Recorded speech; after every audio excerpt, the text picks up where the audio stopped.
सांकेतिक दृष्टि से यदि कहें तो इसका अभिप्राय है कि साधना के संदर्भ में व्यक्ति के लिए कभी कभी यह निर्णय करना कठिन हो जाता है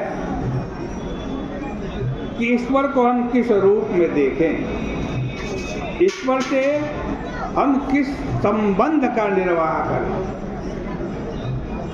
व्यावहारिक संदर्भ में संबंधों की विभिन्नता को लेकर कभी कभी कठिनाई उत्पन्न हो जाती है। भगवान श्री राम के सामने प्रश्न आता है कि शास्त्र का आदेश, एक आदेश, क्या आदेश है? शास्त्र का एक आदेश है कि माँ की आज्ञा माननी चाहिए। शास्त्र का दूसरा आदेश है कि पिता की आज्ञा माननी चाहिए। यद्यपि यह बात तो बड़ी सीधी सी लग रही है, अगर माता पिता दोनों की आज्ञा एक ही हो तब तो निश्चय करना बड़ा सरल हो जाता है कि माता की पिता की आज्ञा माननी चाहिए। पर अगर माता और पिता दोनों की आज्ञा में परस्पर टकराहट हो तो फिर व्यक्ति दोनों में से किसकी आज्ञा माने? अब यदि शास्त्रों को ढूंढिए तो उसमें परस्पर इतने विरोधी वचन मिलते हैं कि जो एक आध श्लोक पढ़ लेते हैं वे भ्रम में पड़ जाते हैं। क्योंकि शास्त्र में जहाँ पिता के महत्व का वर्णन किया गया है, वहाँ यदि यह कहा गया है कि पिता का स्थान सर्वोच्च है, तो जहाँ माता की महिमा का वर्णन किया गया है वहाँ माँ को ही शीर्ष पद दिया गया है। रामचरितमानस में दोनों ही प्रकार के दृष्टांत हैं। भगवान श्री राम जब वन जाते हैं, वन जाने के लिए कौशल्या माता के पास गए, तो कौशल्या अम्बा को यह पता चला कि श्री राघवेंद्र वन जाने की आज्ञा लेने मेरे पास आए हैं। तो कौशल्या अम्बा ने कहा, राघवेंद्र, अगर तुम्हारे पिता ने वन में जाने की आज्ञा दी है तो मैं आज्ञा देती हूँ तुम वन में मत जाओ।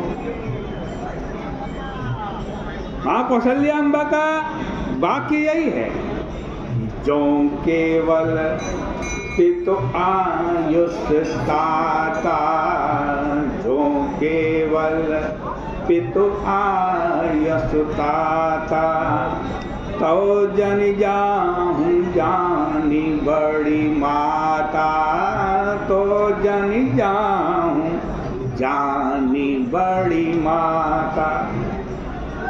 तुम्हें माँ को बड़ा समझ करके वन में नहीं जाना चाहिए, क्योंकि पिता की तुलना में माँ की आज्ञा का पालन करना श्रेष्ठ है। पर माँ की व्याख्या उन्होंने बड़ी उदार बना दी, अन्यथा तो भगवान राम के सामने बड़ी समस्या आ जाती। क्योंकि पिता की आज्ञा है वन जाने की और माँ की आज्ञा है वन न जाने की, तो फिर किसकी आज्ञा माने? परंतु माँ ने मातृत्व की इतनी सुंदर व्याख्या की कि जिससे प्रभु के समक्ष किसी प्रकार का धर्म संकट नहीं आया। माँ ने कह दिया कि पुत्र, जो पितु मातु कहे हूँ वन जाना, जो पितु मातु कहे हूँ वन जाना। देखो बेटा, अगर पिता दशरथ जी के साथ साथ तुम्हारी माँ कैकेयी ने भी वन जाने के लिए कहा हो तो जरूर जाओ।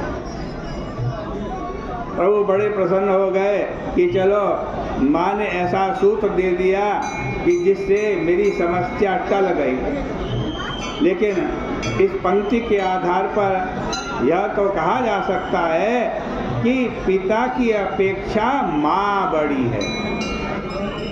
पिता की श्रेष्ठता सिद्ध करने वाली पंक्ति भी आपको रामचरितमानस में मिल जाएगी। ये तो माता को श्रेष्ठ करने वाली पंक्ति थी ना, पिता को श्रेष्ठ करने वाली पंक्ति भी मिलेगी। श्री भरत जब ननिहाल से लौट करके आते हैं, उस समय जब गुरु वशिष्ठ उन्हें समझाने लगते हैं तो यही कहते हैं कि पिता की आज्ञा सर्वोपरि है, और वे दृष्टांत भी दे करके बताते हैं।